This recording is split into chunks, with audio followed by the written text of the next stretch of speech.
What's up guys, Roman from R&S Entertainment here to talk about some of the important history and lore of the A Song of Ice and Fire novels and how it ties into the Game of Thrones HBO TV series. In this video I wanted to delve into the history and origin of the Night's King, the legendary 13th Lord Commander of the Night's Watch who was turned into a White Walker-like being and took over the Night Fort, ruling over unwilling subjects and committing unspeakable atrocities. Now you may be wondering, is this the same Night's King that we've been seeing in the HBO TV series? The come at me crow leader of the White Walkers who we saw Leaf jam some bad CGI into in the Season 6 White Walker origin story? And the answer is yes and no. While HBO has recently taken to calling their White Walker leader character the Night King, removing the apostrophe S and seemingly attempting to distance the character from the book version to follow their completely redone origin story, the character who we first saw in Season 4 turning Craster's last child into yet another White Walker was originally listed in HBO's descriptions as the Night's King, which was hastily removed and the creators backpedaled, realizing that they gave away his identity too soon.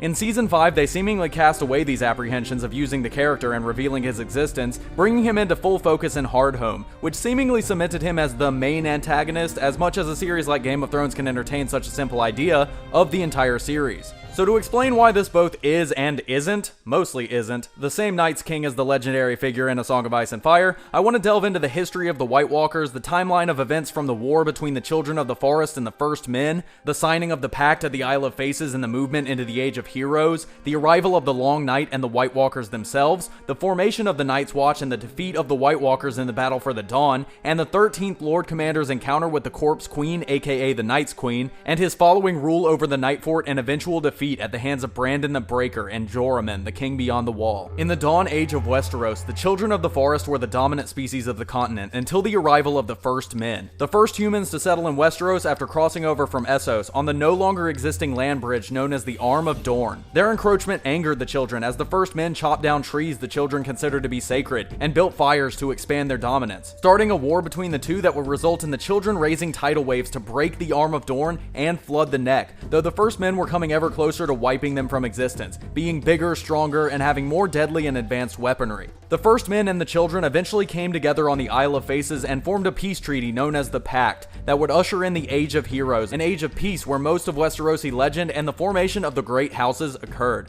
For context, the Pact was signed 10 to 12,000 years before Aegon's conquest, which happens about 300 years before present time and leads to all of the Targaryen rule over Westeros. The Age of Heroes following the Pact lasted 4,000 years until the coming of the darkest, deadliest winter Westeros had ever seen, the Long Night. During this winter, which was deadly and terrifying of its own accord, killing scores through famine and sheer strength of the cold temperatures that beset the world, the White Walkers first descended onto Westeros from the lands of always winter, the northernmost recesses of the lands now blocked off by the wall, but at the time were only distant and seldom traveled to. The Night's King was not the first White Walker in A Song of Ice and Fire, and in fact didn't even become what he was until after the Long Night was over, which is a major difference from the character in the show, who both from events in Season 6 and from the official Game of Thrones wiki confirmed that he was both the first of the White Walkers and was seemingly created by Leaf specifically during the war between the First Men and the Children, which doesn't even make sense seeing as the White Walkers don't appear until the Long Night, which as we just learned was during the Age of Heroes, a time of peace and coexistence between the Children and the First Men, who had even abandoned their gods and over time adopted the woodland religion of the Children of the Forest, which we see in current times still held by northern families and in notable characters and scenes such as Ned Stark's time with the weirwood tree. I mean, take it from Ned himself, the blood of the First Men still flows in the veins of the Starks, and we hold to the belief that the man who passes the sentence should swing the sword. The history of the First Men is intrinsically tied to the history of Westeros itself. So the show's plot twist of the Children created the Night King first and then the rest of the White Walkers to fight off the First Men in the war before the Pact doesn't seem to make any sense if you're going by the actual history set up by the books. It seems that Dan and Dave are hoping to put some convenient themes and hasty origins surrounding the White Walkers in a mixture of let's wrap this up in a season or two, and we have no idea what to do without more book material. But back to the history of the Long Night. When the White Walkers descended onto Westeros, bringing death and destruction with them, the Children of the Forest, though peacefully coexisting with the First Men, still resided within the wild parts of the world, in the forest they had always lived in, leaving the men to their kingdoms and ideas of society. A man later referred to as the last hero of the first men, gathered together companions, a horse, and a dog, and sought out the children in hopes that their ancient magics could win out where the armies of man had failed. And though every one of his companions died, he was able to escape pursuit of the White Walkers and find the children, allying them to their cause and receiving the knowledge that dragon glass, aka obsidian weapons, could kill the White Walkers. The first men and the children fought back the White Walkers, and in the battle for the Dawn, the last hero and what would become the first members of the Night's Watch fought off and defeated the White Walkers, ending the conflict and the Long Night itself. Afterwards, Bran the Builder, the founder of House Stark, supposedly built the Wall, a massive structure of ice and magic that may have used labor from giants for construction. The details of this, as of many things lost to the annals of their history, are obscured, and Bran the Builder's very existence, as well as whether it was he or his son, also named Brandon, that built several of the structures attributed to him, such as Storm's End, is heavily disputed by Maesters of the Citadel. Personally, I believe Bran the Builder being the start of House Stark is intrinsically tied to the Night's King and the story overall, especially with the current Bran Stark, who we see becoming ever more integral to events as time passes. So while we talk about the emergence and origin of the Night's King from the books, keep Bran the Builder in mind. The Night's King himself was originally a man, but as for his family name, his house, etc., those details were made taboo and burned away from history following the events of his rise to power and the horrors that followed. Old Nan mentions this in her stories to Bran, telling him that some believe he was a Bolton, a Scagosi, an Umber, a Flint, or a few others, but that in truth he was a Stark of Winterfell, also named Brandon and brother to the then current King of Winter, the title that would eventually become King in the North as their history progressed. The Night's King lived during and through the Long Night in the Age of Heroes, and afterwards became the 13th Lord Commander of the Night's Watch. Now, on first hearing that he's the 13th Commander, it seems like there would be no way he lived during the Long Night. It seemingly implied more time had passed. But keeping in mind the short life expectancy of Night's Watchmen, the danger of the times, and the recency of the entire order itself, 12 commanders could easily come and go that quickly, whether by death or other means. The Night's King, still a normal man, fell in love with a woman with skin as white as the moon and eyes like blue stars, with skin as cold as ice, which clearly matches the description of a White Walker. This figure has no specific name and is referred to as either the Corpse Queen or the Night's Queen. Enthralled, he slept with her, and upon giving her his seed, he gave his soul as well, becoming inhuman and returning to the Wall, declaring himself king with her his queen, taking the Night Fort for his castle and ruling it for 13 years, lording over the Night's Watch and committing horrible, unspeakable atrocities, which are spoken of as hushed whispers in the North and largely wiped from the pages of history.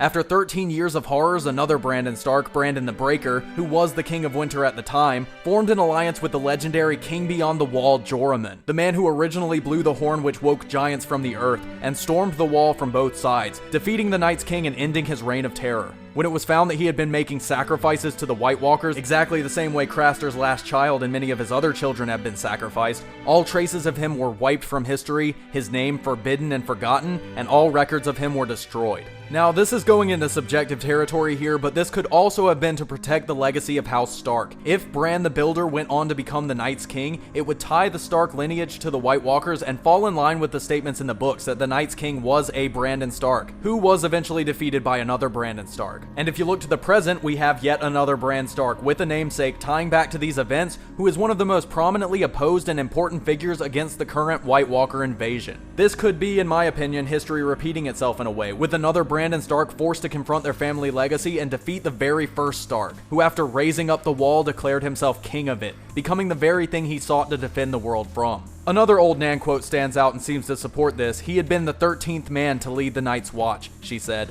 a warrior who knew no fear, and that was the fault in him, she would add, for all men must know fear. This harkens directly back to Ned's words to Bran during the iconic Stark introductory scenes, where he tells Bran that the only time a man can be brave is when he's afraid. This would also explain all of the confusion whenever Bran the Builder's legacy is mentioned. If he was the Night's King and did commit all of the atrocities at the Night Fort, the First Men and the other members of House Stark would never allow their name to carry that legacy, and would scrub it from history. Either way, the Night's King and his rule over the Night Fort resulted in the policy of never allowing the Night's Watch to make their castles defensible from the south, and to keep them entirely separate from the politics and power of kings. Whether the Night's King of the A Song of Ice and Fire novels exists in any form in the current story is up for questioning. The mention of a great other and a dark figure leading the White Walker forces suggests that he does. But unlike the show, which is forced to wrap things up in a timely manner, and must introduce the main antagonist to viewers in time to build a climactic conclusion, the books are tied to POV chapters and the characters they follow, and Jon did not go to Hardhome in the books. When questioned on it, Martin, in true form, keeps things as vague as possible without ever actually dismissing the idea, stating that in the books he's a legendary figure, figure, akin to Lan the Clever and Bran the Builder, and no more likely to have survived to the present day than they have. Now, while I don't think Lan the Clever will be making any appearances, I do think that Bran the Builder being mentioned there is interesting, and that there's a possibility that he has somehow survived as the Night's King and will be important to the story and the White Walker conflict overall. It's the Stark family legacy brought into full perspective, a complicated and dark story introduced to us gradually and through multiple accounts,